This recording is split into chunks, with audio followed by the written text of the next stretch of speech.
नमस्ते बिहार, मैं हूं शुभम मिश्रा आपके साथ और मैं हूं रुचिका राज आपके साथ। और बुलेटिन की शुरुआत करेंगे इस वक्त की बड़ी खबर के साथ। समस्तीपुर से बड़ी खबर आ रही है। स्वतंत्रता सेनानी ट्रेन पर पथराव किया गया है। जयनगर से नई दिल्ली जाने वाली ट्रेन पर पथराव हुआ। ट्रेन की खिड़की के शीशे को नुकसान पहुंचा है, लेकिन किसी के हताहत की सूचना नहीं मिली है। मामले की जानकारी मिलने के बाद रेलवे महकमे में हड़कंप मच गया। इस पूरे मामले को लेकर आरपीएफ और जीआरपी के द्वारा जांच शुरू कर दी गई है। इस घटना से पूर्व में भी 14 जून 2024 को जयनगर से नई दिल्ली जाने वाली स्वतंत्रता सेनानी सुपरफास्ट एक्सप्रेस ट्रेन के ऊपर पत्थर की घटना हुई थी। बीते 14 जून को हुए ट्रेन पर पत्थर की घटना में 26 बोगी के शीशे क्षतिग्रस्त हुए थे और ट्रेन में यात्रा कर रहे एक बच्चे सहित 2 यात्री भी जख्मी हुए थे। यह घटना दरभंगा रेलवे स्टेशन और कक्कड़ घाटी के बीच हुई है। इस पूरी खबर की अधिक जानकारी के साथ न्यूज 18 संवाददाता हमारे साथ मुकेश जुड़ चुके हैं। मुकेश, क्या अपडेट है, क्या जानकारी है? ट्रेन पर पथराव किसने किया, क्या इस बाबत कोई जानकारी अब तक मिल पाई है? जी, ये घटना जो हुई थी रात में समस्तीपुर स्टेशन से जब ट्रेन चली और आउटर सिग्नल के निकट पहुंची थी, उसी दौरान वहां पर पथराव ट्रेन पर किया गया था, जिसमें पेंट्री कार के शीशे टूटे और फिर जो बॉगी थे 2 बॉगी, उसमें 2 बॉगी के पास भी ये शीशे टूटे हैं। हालांकि इसमें कोई हताहत नहीं हुआ। किसके द्वारा पत्थरबाजी की गई है यह अभी साफ नहीं हो पाया और वजह क्या है यह भी साफ नहीं हो पाया। जी, पूरे मामले की जानकारी मिलने के बाद आरपीएफ और जीआरपी मामले की जांच में जुटी हुई है। जी मुकेश, इस बात की भी जानकारी दीजिए कि क्या इस पूरे मामले को लेकर रेलवे के अधिकारियों की तरफ से किसी तरह की कोई जानकारी दी गई कि पत्थरबाजी क्यों की गई है, किन उपद्रवियों के द्वारा पत्थरबाजी की गई? जांच पड़ताल में किसी तरह की कोई बात सामने आई? और साथ ही साथ ये भी बताइए कि कितना नुकसान हुआ है? जी, यहाँ पर अभी ये मामला साफ नहीं हो पाया है कि पत्थरबाजी किनके द्वारा और किस वजह से की गई है। और जो नुकसान की बात है तो पेंट्री कार के खिड़की के शीशे टूटे हैं और B1 कोच के सीट नंबर 32 और A1 के सीट नंबर 31 के पास जो खिड़की थे उनके कांच क्षतिग्रस्त हुए हैं और जो यात्री यात्रा कर रहे थे उनको इसमें नुकसान नहीं पहुंची है। और उसमें जो यात्रा चलिए मुकेश, इस पूरी खबर पर आप नजर बना रखें। बहुत बहुत शुक्रिया आपका हमारे साथ जुड़ने के लिए। बंगाल में छात्रों की पिटाई मामले पर एक्शन में सीएम नीतीश कुमार नजर आ रहे हैं। बता दें आपको कि सीएम नीतीश ने अफसरों से बातचीत की है। बिहार पुलिस ने मामले का पर संज्ञान भी ले लिया है। बिहार पुलिस ने बंगाल डीजीपी को चिट्ठी लिखी, मामले की गंभीरता से जांच के लिए कहा और मामले में एक आरोपी की गिरफ्तारी भी हुई है। तो बड़ी खबर आपको इस वक्त बता रहे हैं। बंगाल में कल 2 छात्रों की पिटाई की गई थी। बता दें आपको कि वो एग्जाम देने के लिए वहां गए थे और सिल्लीगुड़ी में वो ठहरे हुए थे, जहां पर कुछ बदमाश आए और उनकी पिटाई कर दी। अब इस मामले को लेकर के सीएम नीतीश कुमार एक्टिव नजर आ रहे हैं। सीएम नीतीश कुमार ने अफसरों से इस मामले को लेकर के बातचीत की है। बिहार पुलिस ने इस मामले पर अब संज्ञान भी ले लिया है। बता दें आपको कि बिहार पुलिस ने बंगाल डीजीपी को चिट्ठी लिखी और मामले को गंभीरता से लेते हुए जांच के लिए कहा। इस मामले में एक आरोपी की गिरफ्तारी भी हुई है।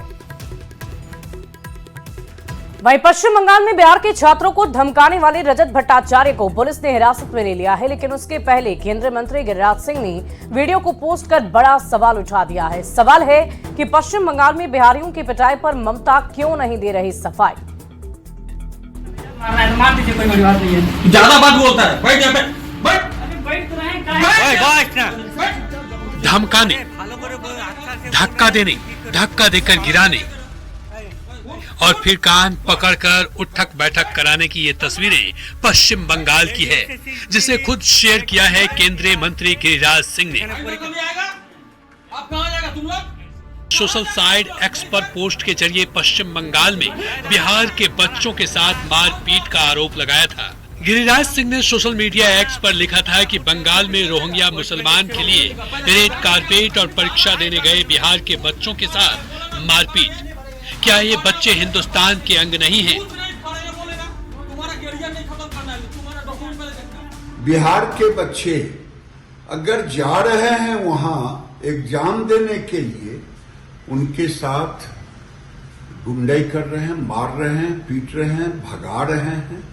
ये बिहार के तेजस्वी यादव भी देखे, राहुल गांधी भी देखे और बताएं कि बंगाल में बंगाल राष्ट्र है और या बंगाल भारत का एक अंग है। पश्चिम बंगाल में बिहार के छात्रों की पिटाई ने बिहार की सियासत को गरमा दिया। बिहार सरकार के मंत्री मंगल पांडे और जेडीयू के राष्ट्रीय प्रवक्ता राजीव रंजन ने पश्चिम बंगाल के मुख्यमंत्री ममता बनर्जी पर तो निशाना साधा ही, तेजस्वी यादव से भी सवाल किया कि अभी तक तेजस्वी यादव की ओर से इस वीडियो पर कोई प्रतिक्रिया नहीं आई है। ममता बनर्जी की सरकार खुलेआम गुंडों को संरक्षण देती है, गुंडागर्दी करने वालों को प्रोत्साहित करती है और जो टीएमसी के गुंडे हैं वो ऐसा कुकृत्य करते हैं। हैरानी है कि अब तक तेजस्वी यादव का कोई न इस वीडियो को लेकर के कोई उनकी प्रतिक्रिया आई है, न उनकी कोई चेतावनी पश्चिम बंगाल सरकार को आई। पश्चिम बंगाल में बिहार के छात्रों की पिटाई का वीडियो वायरल होने के बाद पुलिस हरकत में आई और वीडियो के जरिए पहचान कर बांग्ला पक्खो संगठन से जुड़े रजत भट्टाचार्य को गिरफ्तार कर लिया और सिलीगुड़ी थाने में पूछताछ की। ये तो पूरा देखना पड़ेगा, वो एडमिनिस्ट्रेटिव मैटर है, पुलिस देख रहे हैं। बांग्ला पक्खो संगठन के लोग पहले भी हिंदी में लिखे साइन बोर्ड को मिटाते रहे हैं। सवाल है कि क्या देश को बांटने की साजिश चल रही है? न्यूज 18 के लिए दिल्ली से अमितेश सिंह, पटना से अमित कुमार और रजनीश कुमार के साथ ब्यूरो रिपोर्ट। और बंगाल में छात्रों की पिटाई से जुड़ी इस वक्त की एक बड़ी खबर सामने आ रही है। लालू प्रसाद ने की ममता बनर्जी से बात, तो फोन पर ममता बनर्जी से बात की है लालू प्रसाद यादव ने, दोषियों पर कड़ी कार्रवाई की मांग की है। ममता बनर्जी ने आश्वासन भी दिया है। सिलीगुड़ी में हुई थी छात्रों की पिटाई, तो इस वक्त की आपको बड़ी खबर बता रहे हैं। छात्रों की पिटाई मामले को लेकर के अब लालू प्रसाद यादव ने ममता बनर्जी से बात की है, फोन पर उनसे बातचीत हुई है। दोषियों पर कड़ी कार्रवाई की मांग लालू प्रसाद यादव की तरफ से की गई है और इस पर ममता बनर्जी ने उन्हें आश्वासन भी दिया है। आपको बता दें कि सिलीगुड़ी में कल छात्रों की पिटाई हुई थी। जो 2 छात्र एग्जाम देने के लिए वहां गए हुए थे, सरकारी एग्जाम देने के लिए, उनके साथ कुछ बदमाशों ने पिटाई की थी और इसको लेकर के अब एक्शन में सीएम नीतीश कुमार भी दिख रहे हैं और लालू प्रसाद यादव ने भी अब ममता बनर्जी से बातचीत की है।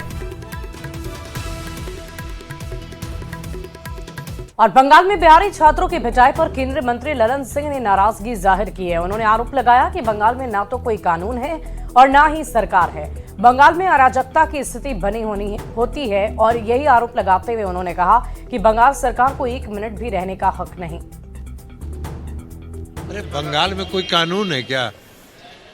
बंगाल में कोई कानून नहीं है, कोई सरकार नहीं है। बंगाल में अराजकता की स्थिति है, इसलिए बंगाल की सरकार को 1 मिनट रहने का हक नहीं। बिहार के 2 बड़े नेता लालू प्रसाद यादव और जीतन राम मांझी जाति को लेकर के आमने सामने हो गए। लालू प्रसाद ने पूछा कि जीतन राम मांझी को लेकर के सवाल के लहजे में पूछा कि क्या वो मुसहर हैं। इस पर जीतन राम मांझी ने फिर से पलटवार किया है। जीतन राम मांझी ने कहा कि हाँ, हमारा पूरा खानदान ही मुसहर भुइया है। हम गर्व से कहते हैं कि हम मुसहर भुइया हैं। वो मुसहर है जी, वो मुसहर है क्या? वो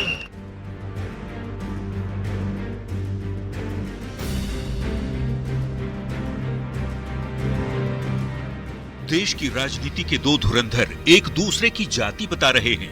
दोनों बिहार के पूर्व मुख्यमंत्री रह चुके हैं। एक अभी केंद्रीय मंत्री हैं तो दूसरे पूर्व केंद्रीय मंत्री हैं और अब जाति को लेकर आमने सामने हैं।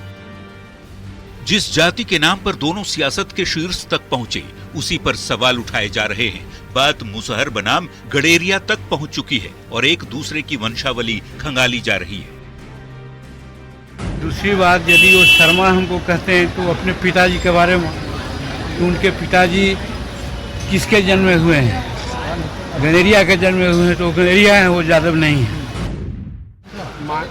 मांझी जी कह रहे लालू यादव यादव नहीं है, गनेरिया है। रुक जाए।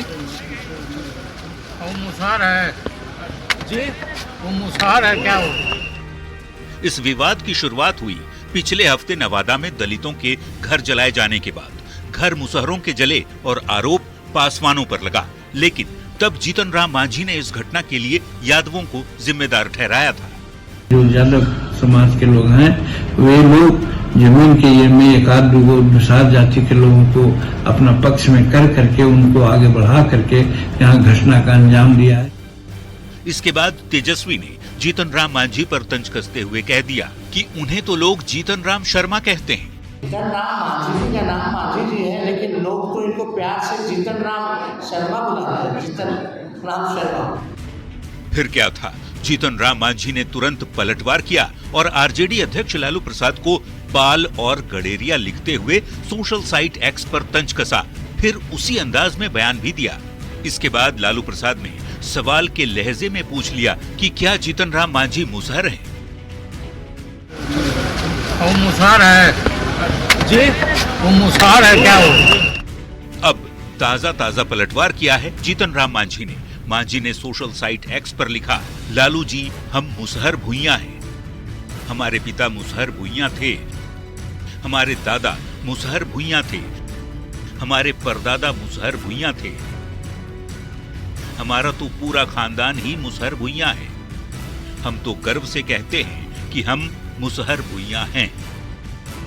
लालू प्रसाद और जीतन राम मांझी दोनों राजनीति के धुरंधर खिलाड़ी हैं। बिहार में जाति राजनीति के नाम पर ही होती है। इसी के नाम पर समर्थन भी मिलता है और वोट भी हासिल होता है। लेकिन इस बार नेता अपनी जाति की जगह दूसरे की वंशावली बताने में जुटे हैं।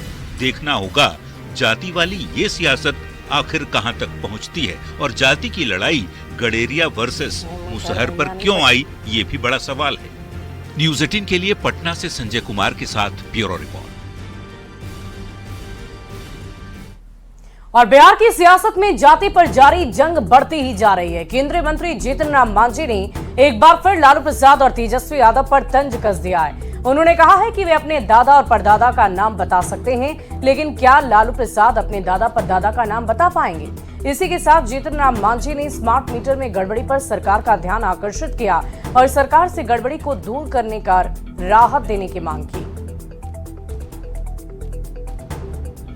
जाति जिनकी गड़बड़ होती है वही जाति की बात करते हैं। आप कह रहे हैं कि गड़ेड़ी है, बाकी सारा बिहार का जाता तो कहता है कि जातियों का मसीह है। वो यही तो गलत फैलाए हैं। वो हमको शर्मा कहते हैं तो हम शर्मा हैं।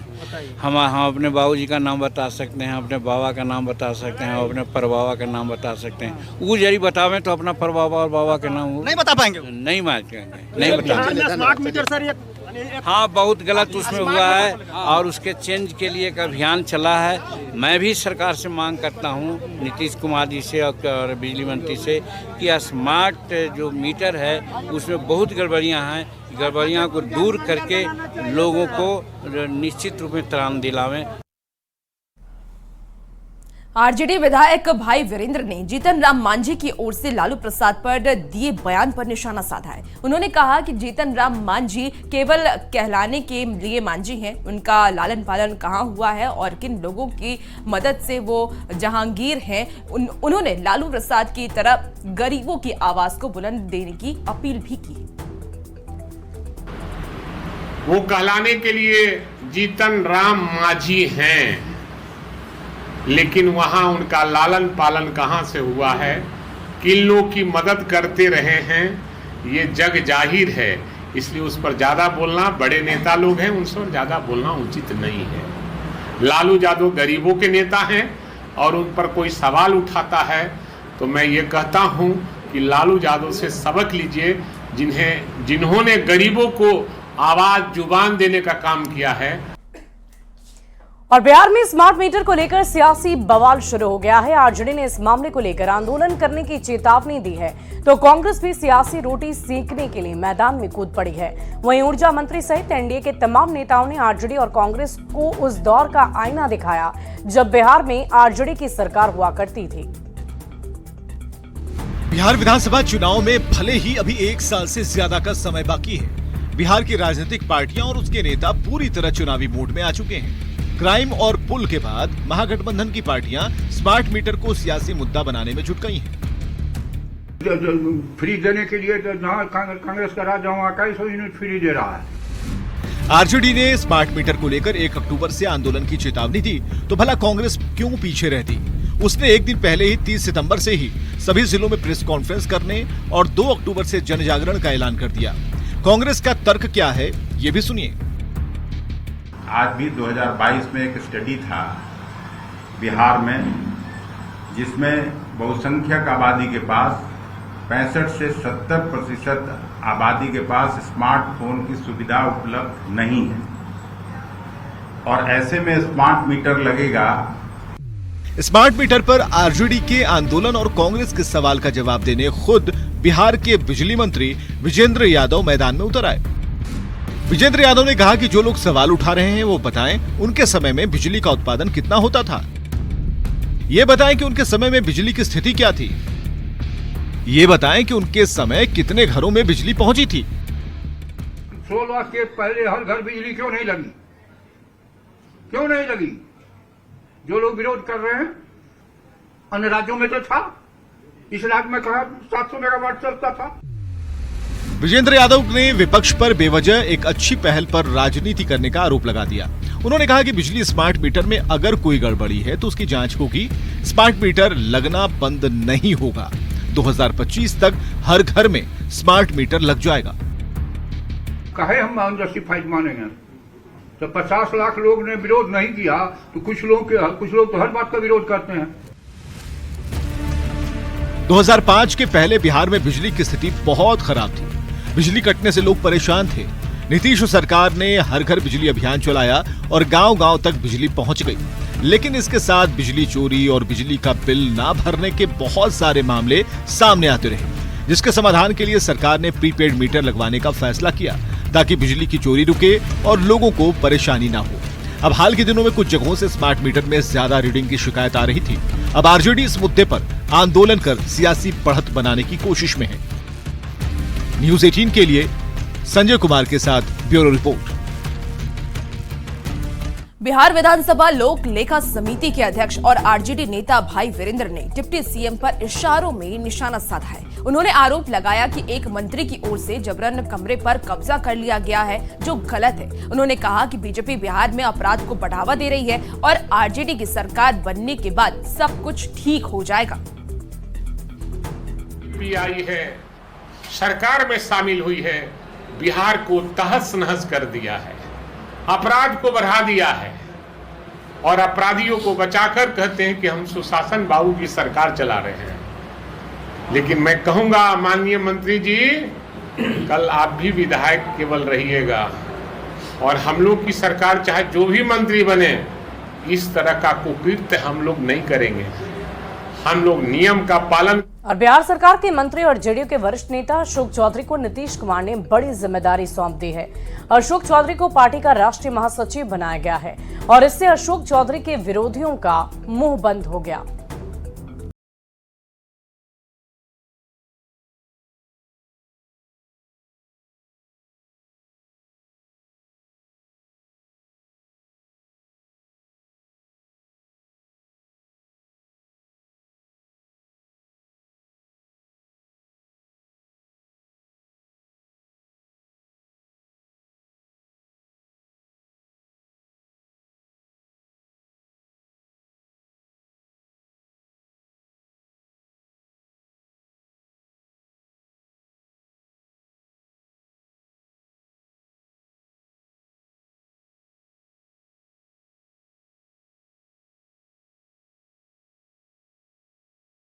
जब से नेताजी के साथ आए हैं, हम नहीं समझते हैं कि जितना स्नेह और जितना प्यार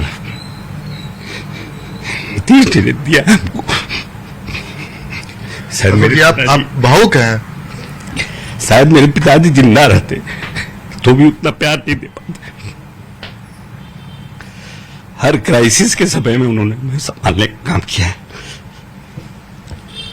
उनका बड़प्पन है। जेडीयू में कद और पद बढ़ने के बाद मंत्री अशोक चौधरी सीएम आवास पहुंचे और मुख्यमंत्री नीतीश कुमार से मुलाकात की। उम्र से जुड़े पोस्ट पर जारी विवाद के बाद कई सवाल अब खड़े हो रहे थे, लेकिन अब ये माना जा रहा है कि नीतीश कुमार ने बड़ी जिम्मेदारी देकर अशोक चौधरी के विरोधियों को बड़ा जवाब दे दिया है और बताने की कोशिश की है कि अशोक चौधरी से उनकी कितनी नजदीकी है और वो उनके लिए कितना महत्व रखते हैं। न्यूज 18 के लिए पटना से आनंद अमृतराज की रिपोर्ट। और फिलहाल रुकते एक छोटे से ब्रेक के लिए, जल्द हाजिर होंगे।